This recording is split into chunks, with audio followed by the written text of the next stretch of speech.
Hello everyone, and welcome back to my YouTube channel. In today's video, I'm going to be talking to you all about how to become a remote or fully online therapist. And I feel quite qualified to make this video because I have been working as a remote therapist for the past almost 5 years, and it has absolutely changed my life. And I am so incredibly passionate about burnout prevention for therapists and seeing more therapists thrive in the field and actually enjoy the work that they're doing. And I do think remote therapy can be a great choice for some people. It has allowed me so much more freedom with my time, not having a commute, being able to see my dogs more, being able to see my son in between sessions, even just the small luxuries of being able to lay down in my bed sometimes in between calls or eat real food because I have my entire fridge at my disposal instead of just shoving a granola bar in my mouth on the way to the bathroom at my office. So if you are interested in hearing about what it looks like to be an online therapist and then how you can do this for yourself, and also I'm going to get into some really specific things at the end of this video in terms of technology and just things that you will need as a remote therapist that you might not have thought about yet. So if that sounds like something you're interested in, please keep on watching. Hi, my name is Alyssa Powers, and I created this YouTube channel to teach you the things that grad school didn't so you can thrive as a mental health therapist.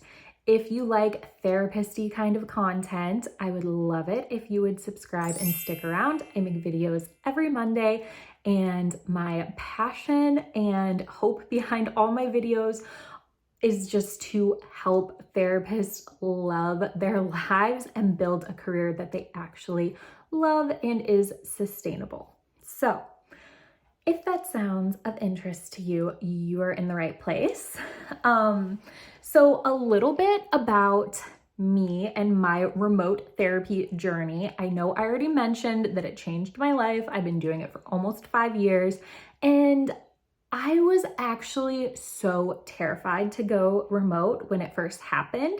So in 2020, we all know what happened, and I was forced out of my office and I had to switch to being completely online with my clients. I remember feeling so scared about my future because just telehealth was not as normalized as it is now, and even insurance companies wouldn't reimburse for telehealth at that time. And then they made all these changes, which have sustained to this day for the most part. But I thought to myself, okay, how long are insurance companies going to allow us to do this? And also, is my entire caseload just going to poof, be gone because they don't want to go through the awkward transition of doing therapy online? Well, spoiler alert, during that time in 2020, people were having mental health crises. So I was booked and busy. I was busier than ever. And I think almost every single one of my clients did make a transition to remote therapy. Now, I work with young adults and college students. So that's also important to note that I was working with a group of people that are already comfortable with technology and are probably used to FaceTiming their friends and family, things like that. So I will acknowledge there's a demographic at play, but you would be surprised how many people actually want remote therapy over in person for a variety of reasons. Maybe you have a specialty that they really, really are gravitating towards, but you are far away. Maybe you're at the top of the state and they're at the bottom, and it would be a crazy commute to actually come and see you in person. So some people do a hybrid kind of model with their remote therapy. I personally am just fully remote. I do not have an office, and I have had no issues getting clients. All right, so let's get into the tangible steps on how to do this. I think the first important thing to note is that you are going to be looking to get the same exact degree that you would be looking for to be an in-person talk therapist. So that's going to be something like social work, marriage and family therapy, clinical mental health counseling, or psychology. So those are the big ones. You don't need any extra certification, anything like that. You are qualified to then do telehealth.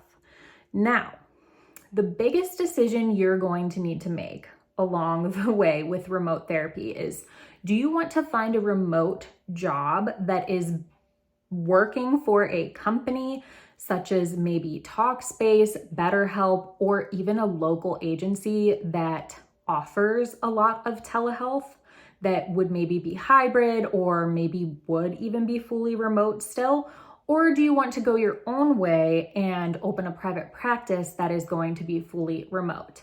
Now, spoiler, I would say in the long term, having your own practice is going to be much more lucrative and rewarding, and you're going to have a lot more control in that circumstance. I have an entire video on BetterHelp and why I don't think it's great for therapists, and I will link that up in the cards. I'm not going to get into that because that is a whole other kind of topic, but no shame.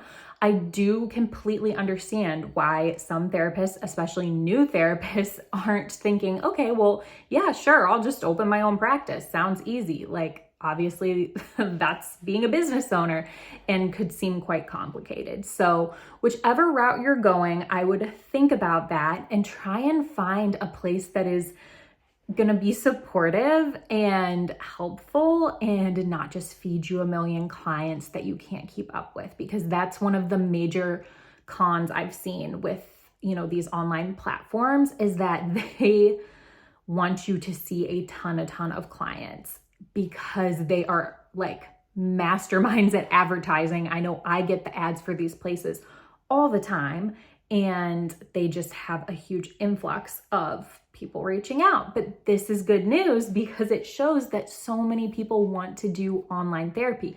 You just need to get them into your door, your virtual door, instead of at one of these places. So a couple things are going to help you with that. If you want to do your own thing, have your own remote practice, I would recommend thinking about what demographic you want to work with and making sure it's compatible with remote therapy. For instance, if you want to do EMDR as your main thing that you're offering, I don't know that online therapy is going to be great for that demographic. You can do EMDR online, and some people do it and really like it, but just throwing that out there as an example. Or maybe, working with the elderly, like that's probably not going to be super compatible with technology and remote work. So thinking about the demographic, or even like kids, can be hit or miss with if they can do well over technology. I know when COVID first hit, I was seeing some kids on my caseload still, and I really started hating it at that point because it just felt like, I don't know, you miss out on a lot when you're not in person with kids. You can't play games as easily. It's not as fun, my personal opinion.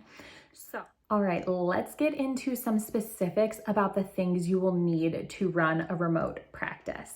Now, you're gonna need an EHR system, which is electronic health records. You keep your notes in there, you do all your scheduling, you can do billing in there. Honestly, I personally use Simple Practice and it does everything. It's crazy how much that platform can do, but there are plenty of EHR systems. So look around and see, what calls to you and what's within your price range.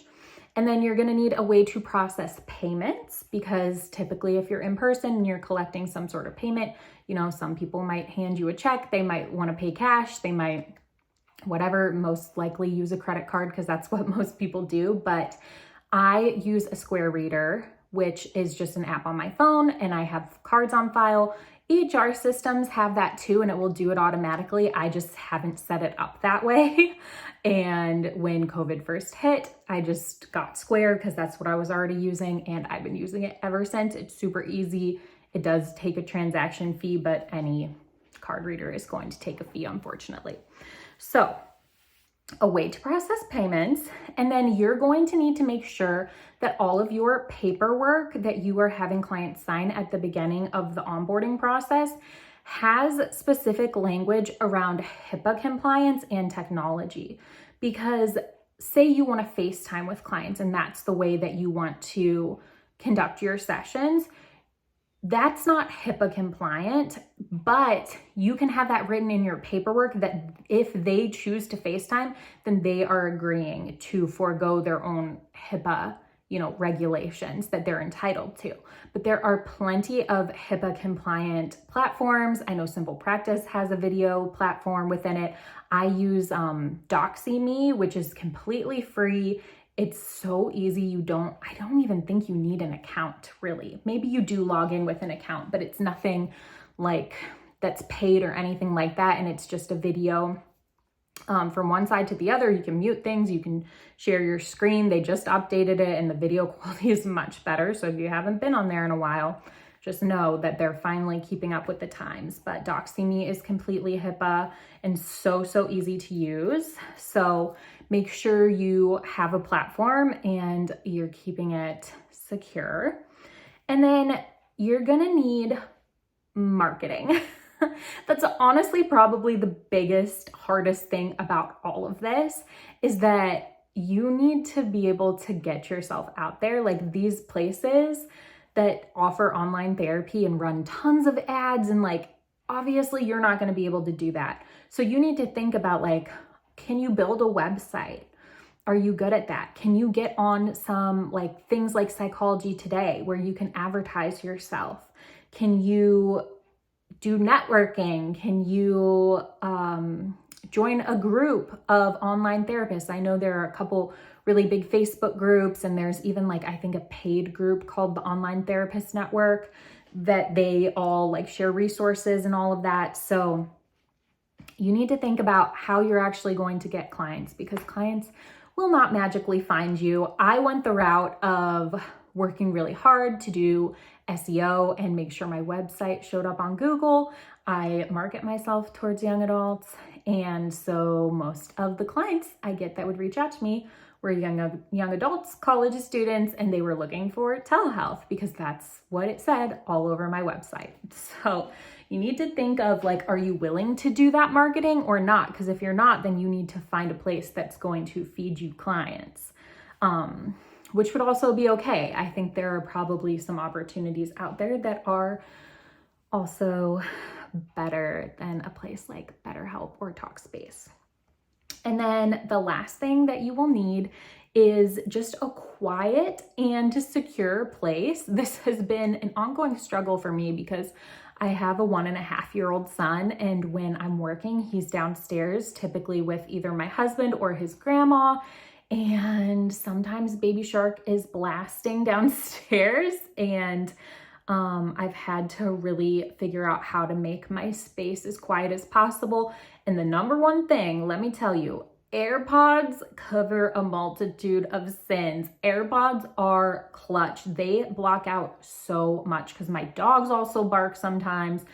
Clients understand, but I don't want it to be in an unprofessional level. I think a client every now and then a dog barking, they're not going to be oh my gosh, I feel so, whatever about that. But I do think a kid constantly in the background would be inappropriate in my opinion. So you need to have a quiet and secure place. You obviously can't go to a co-working place. You can't go to a coffee shop.